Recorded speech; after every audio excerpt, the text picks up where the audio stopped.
M7 시장 상황 점검하고 본격적으로 출발해 보시죠.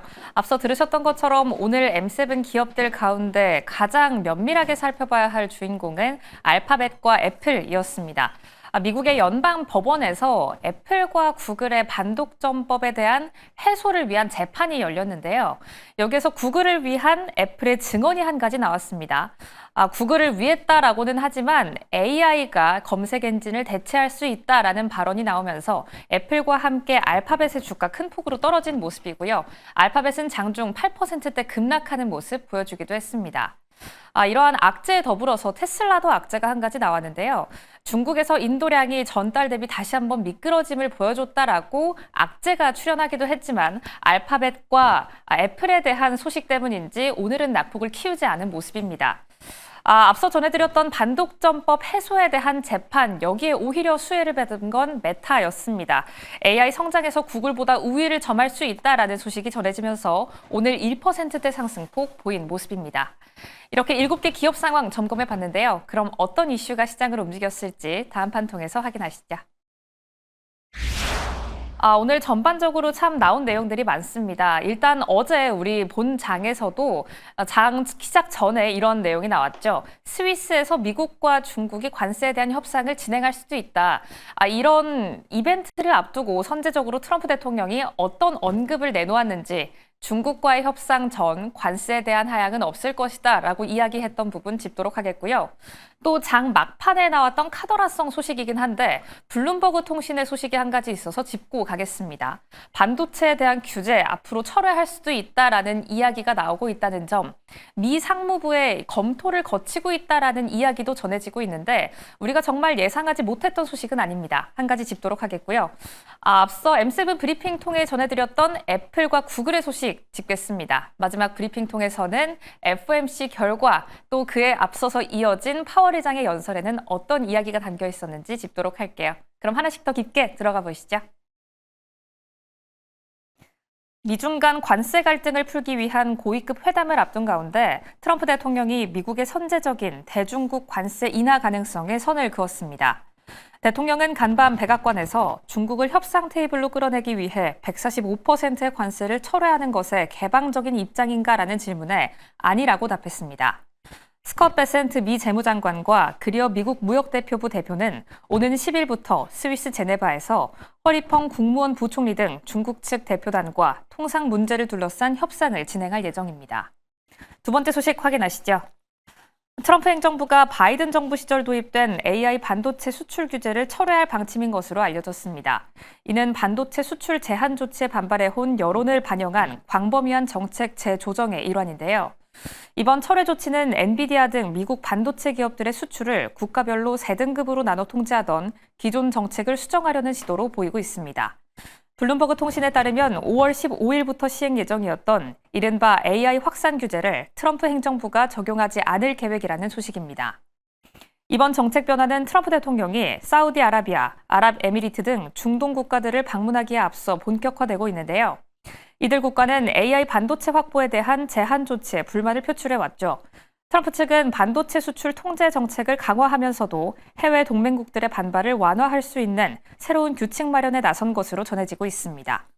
이 같은 소식이 전해지자 반도체 업계 주가는 일제히 상승했습니다.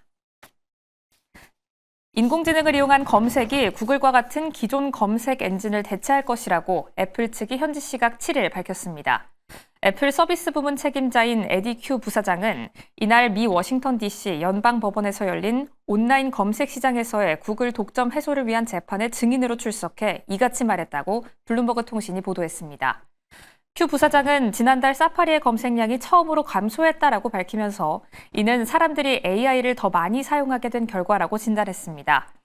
그의 이런 발언에 이날 뉴욕 증시에서 구글 모회사 알파벳의 주가는 한때 8% 이상 급락했습니다.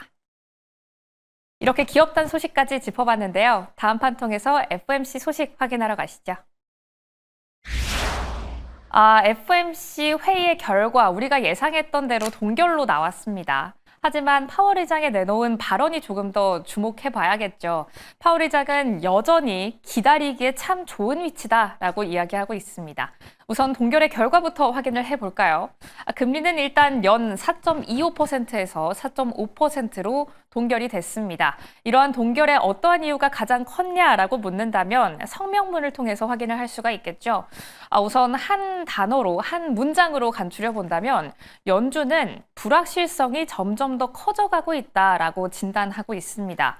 그 안에서도 체크해봐야 할 소식 두 가지를 체크를 해볼 텐데요.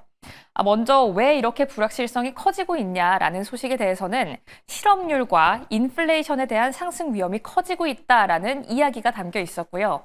하지만 특징적으로 살펴봐야 할 두 번째 포인트는 직접적인 관세라는 언급이 없었다라는 점입니다. 블룸버그 통신에서도 관세를 이야기하지 않은 건 참 이례적인 일이다라고 진단하고 있는데요.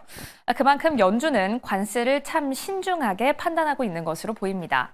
성명문에서는 관세 이야기가 나오지 않았지만 이 성명문이 발표된 이후 파월 의장의 연설에서는 관세 이야기가 나왔습니다. 그럼 어떤 내용이 있었는지 한번 간추려서 살펴보도록 할게요. 숨겨진 이야기 첫 번째, 역시나 관세입니다. 앞서 불확실성이 점점 커지고 있다라는 것의 요인으로 관세를 꼽고 있는데요. 그만큼 현재 수준에서는 인플레이션 괜찮지만 스태그플레이션이 점점 더 커질 수 있다라는 가능성을 이야기하고 있습니다. 저희 지난 브리핑 시간 통해서도 1분기 GDP에 대해서 이야기했었죠. 이 GDP가 정말 최저치를 보였다라는 건 수입의 양이 증가했기 때문이다라고 파월 의장도 파악하고 있는데요. 그만큼 현 시점에서는 정확하게 무언가를 진단하기는 어렵다라고 이야기하고 있습니다. 이게 두 번째 포인트로 이어지는데요. 그렇기 때문에 연준의 이중 책무인 물가 안정과 고용, 실업에 대해서 둘 중에 한 가지를 택해서 판단하라라고 하면 뭘 택하겠냐라는 기자의 질문에 그것 또한 모른다라는 답을 내놨습니다. 일단 본격적으로 금리 인하는 선제적으로 벌어지진 않을 것이다라고 이야기를 했고요. 그만큼 신중한 태도 보이고 있다는 점 짚을 수가 있겠습니다. 마지막으로 조금 더 특징적이었던 트럼프 대통령에 대한 언급 한 가지 체크를 해볼까요? 트럼프 대통령이 파월 의장에 대해서 해임을 하겠다 이런 이야기를 내놓으면서 금리 인하를 압박했던 일들이 정말 많았죠. 이러한 인하 요구, 이번 연준의 결정이나 앞으로의 정책 방향성에는 영향력이 없을 것이다라고 직접적인 언급을 내놨습니다. 연준은 오직 데이터와 전망 그리고 위험도만 고려해서 금리의 향방을 결정하겠다라는 이야기도 내놓기도 했고요. 또 여기에 덧붙여서 지금까지 어떤 대통령과도 회의를 요청한 적이 없다라는 강경한 기조를 밝히기도 했습니다. 우선 FOMC는 동결로 끝났습니다. 하지만 앞서 브리핑에서 전해드렸던 것처럼 반도체에 대한 규제가 철회될 수 있다라는 기대감 받아내면서 오늘 정규장에서는 나스닥이 큰 폭으로 하락을 했지만 이게 반등해줄 수 있을까는 다음 본장에서 조금 더 기대가 되고 있는데요.